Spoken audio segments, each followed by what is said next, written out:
Hello everyone, welcome to my next video. Today I'm going to install a crash protection for the Voge R125S. This is right now the only option that exists on the market. I bought this crash bar or crash protection, maybe I can call it a crash pad, or even crash sliders. I bought it on eBay in the equivalent of around 60 euros, something like that. I'll put the exact price onto the screen right now. I wanted to show you what is in the box, and also I'm going to install it on the bike. I can see some gel stickers, the general installation guidelines for crash pads. So this is the sequence that you should get it somewhere on the bike. Okay, this is what was in the box. There's some foam protection, so let me take it away.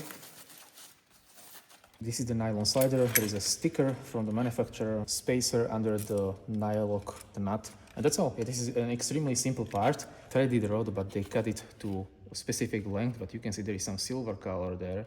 So yeah, at least this is quite a nice detail. Basic form of rust protection. What also arrived, red caps. These are 3D printed. I would be very curious if these are at least PETG or something else. This is extremely thin.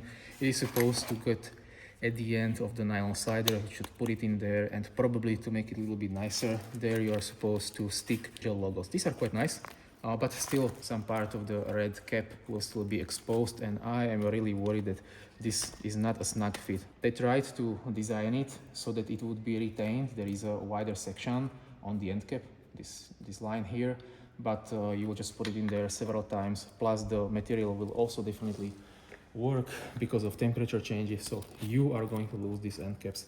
I think it should be good to go with just sticking the gel, and on here, of course, the surface area to stick it will be just on this nylon part here. I think that they try to make it nice, but they should have used black filament to for those end caps and to make them also sturdier. This is a 17mm socket. I'm going to use a long one because I'm not sure, once this will be threaded inside, how much of the threaded rod will be exposed.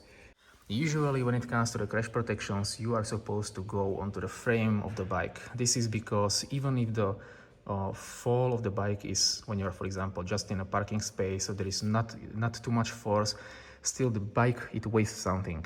So you want to distribute the weight of the bike across the crash protection. So usually these parts on the bike, so I just took off this end cap to these holes, or if there are some mounting points for the engine, for example this one here, or anything that allows you to distribute the force. So usually you would be getting these sliders or crash protections or stand bars on bigger bikes so that the frame wouldn't crash itself.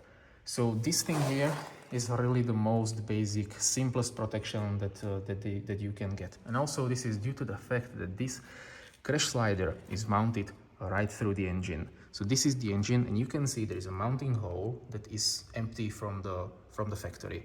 Monsin, who is manufacturing these engines, they're using it in many bikes, and of course in this kind of a frame they just didn't have to use it. So when Motopolis were designing this is of course the easiest thing how to do it.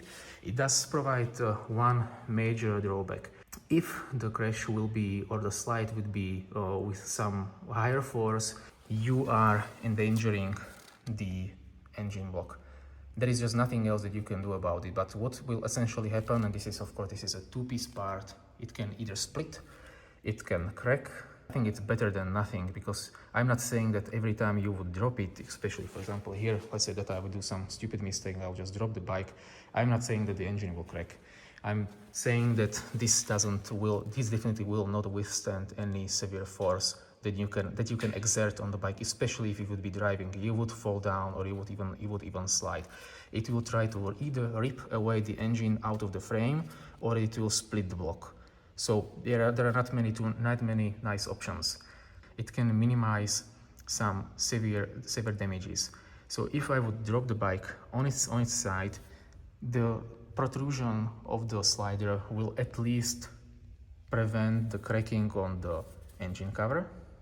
But still, let's say that there would be some sort of rock or something like that, then yeah, the engine is small, it is hidden in the frame, but still it doesn't necessarily mean that you will not damage it. There is a lot of things that can catch the bike, but the most important thing is when you take a look from the side, the thing that is the farthest away, that's the first one that will be caught by the fall. But the foot pegs on this bike, they are retractable. So yeah, so what is it that you will catch? Maybe the handlebars? I don't know. But in my case, I would like to have some sort of protection. That's why this thing goes in there. Once there will be some offerings from other manufacturers for some better frame sliders or crash protection, I will put it in there. For time being, I will do this one. And for 50 euros, I still think this is a good option. I thought that there will be a problem because this is a threaded rod, and I was like, okay, you need to get all these three things on either of the side and make it symmetrical because there is a defined length. What they have done in Motopolis is they have this other closed end nut in here defines the length and the symmetry of the crash slider. You don't want the threaded rod to be longer on the left or on the right side. So I'll keep all of these three things in here, and I'm going to insert it like this into the mounting hole. I can put my finger in there, it's already done, and you will see it on the other side. And these are symmetrical, so you just put it in there. This is the thin one. Of course, the bike is on the stand, so it's all falling down. But again, symmetric, it really doesn't matter which part you put in there. Nylon, of course, there is only one white end. Okay, now I realize that the long socket won't work because you need to get the nut inside, and gravity is not working in my favor right now. Okay, so I've got a spacer in there. It should hold on the thread on its own just for a while. Nope. It would be easier to have the bike on a rear stand to have it level. I need to put the nut inside the short socket this time.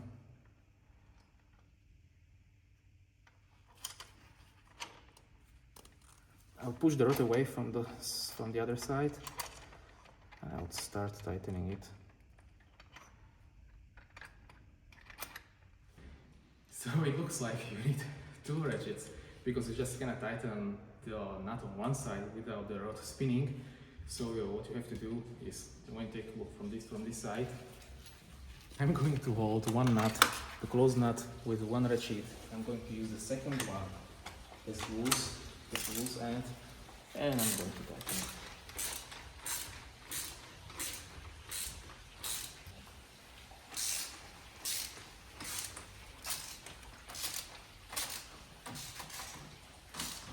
So there is some sort of gasket in the middle of the engine, and I don't want to tighten this thing too much because that may be a bit of a problem. So I'm just going to hand tighten it.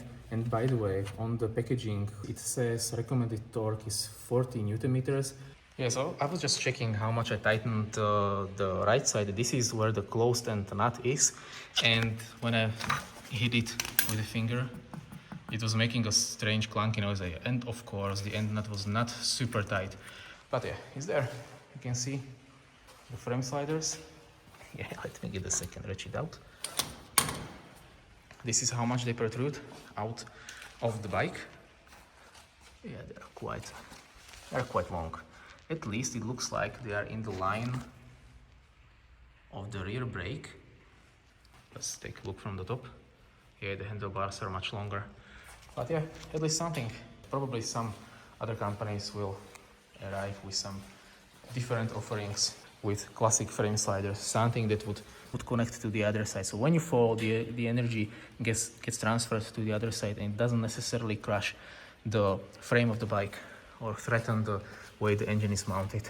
And of course, if you have any questions about the bike or about the frame sliders or anything else, just let me know in the comments. I will do my best to record something different.